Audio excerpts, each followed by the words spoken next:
जाने के बाद राहत वापस जाने के लिए तैयारी कर रही होती है। वो आन को लेकर बहुत परेशान होती है क्योंकि उसके बेटे ने अभी तक उसे दिल से मुआफ नहीं किया होता। इसी वक्त एला उसके पास आती है और कहती है, आप इतनी जल्दी जा रही हैं? राहत को दिखी देखकर एला कहती है, क्या हुआ? आन ने कुछ कहा? राहत कहती है, आन ने तो मुझे कुछ नहीं कहा, लेकिन उसने मुझे अभी तक दिल से मुआफ नहीं किया। बस यही बात मुझे परेशान कर रही है। मैं यहाँ से जा रही हूँ, लेकिन अपने बेटे को मनाने में नाकाम रही हूँ। इसी बात का दुख है। ये सुनकर एला फौरन आन के पास जाती है और उससे जाकर कहती है, तुम्हारी वालिदा यहाँ से जा रही हैं। आन कहता है, मुझे इस बात का पता है। एला कहती है, तो? आन कहता है, मुझे पता है, मैं क्या कर सकता हूँ? आखिर उन्होंने एक ना एक दिन जाना ही है। एला गुस्से से बोलती है, तुम कैसे इंसान हो? तुम्हारी वालिदा तुम्हारी वजह से परेशान है। उन्हें इतना मत तड़पाओ।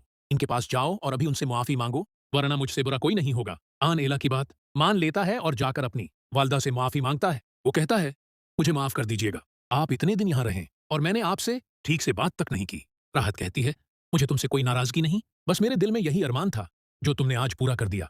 ये देखकर एला बहुत खुश हो जाती है। दूसरी तरफ रमला ने आरफा का जीना हराम किया होता है, जिसकी वजह से आरफा बहुत परेशान होती है। रमला हर मौके का फायदा उठाती है क्योंकि फैक्ट्री उसके नाम पर होती है, लेकिन उसी वक्त रमला एक ऐसी बात करती हैं जिसकी वजह से शामी का दिमाग खराब हो जाता है। रमला गलती से कह देती हैं कि वो शामी से नहीं बल्कि आन से मोहब्बत करती है, जिसकी वजह से शामी गुस्से में आ जाता है और वो बिना सोचे समझे उसी वक्त रमला को छोड़ देता है। शामी ये बात बर्दाश्त नहीं करता कि शामी ये बात बर्दाश्त नहीं करता कि रमला के दिल में आज भी अवन के लिए जज्बात मौजूद हैं। वो गुस्से से रमला का हाथ झटकते हुए कहता है, मैंने तुम पर अंधा एतिमाद किया, लेकिन तुमने मेरे एहसासात के साथ खेल खेला। रमलन फौरन अपनी बात संभालने की कोशिश करती है और कहती है, मेरा वो मतलब नहीं था, तुम मेरी बात गलत समझ रहे हो। लेकिन शामी अब कुछ सुनने को तैयार नहीं होता।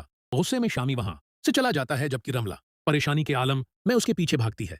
वो जानती है कि उसकी एक गलती उसके सारे मंसूबों को बर्बाद कर सकती है। दूसरी तरफ आरफा जब ये सब देखती है तो उसे पहली बार महसूस होता है कि शायद कुदरत खुद रमला को इसके किए की सजा दे रही है। इधर आउन और एला की जिंदगी में भी एक नया मोड़ आने वाला होता है। राहत के जाने के बाद घर का माहौल कुछ बेहतर हो जाता है। आउन दिल ही दिल में एला का शुक्रगुजार होता है, क्योंकि अगर एला उसे समझाती न तो शायद वो कभी अपनी वालदा से दिल की बात न कर पाता। रात को आउन एला के पास आता है और कहता है, आज तुमने जो किया उसके लिए मैं तुम्हारा एहसानमंद हूँ। एला मुस्कुराते हुए कहती है, मैंने कोई एहसान नहीं किया, मैं सिर्फ नहीं चाहती थी कि एक माँ अपने बेटे की नाराजगी लेकर वापस जाए। आउन पहली बार एला को गौर से देखता है और उसे एहसास होता है कि एला सिर्फ उसकी बीवी ही नहीं बल्कि उसकी सबसे बड़ी खैर ख्वाह भी बन चुकी है। लेकिन उन दोनों की खुशी ज्यादा देर कायम नहीं रहती, क्योंकि अगले ही दिन एक ऐसा राज सामने आने वाला होता है जो पूरे खानदान को हिलाकर रख देता।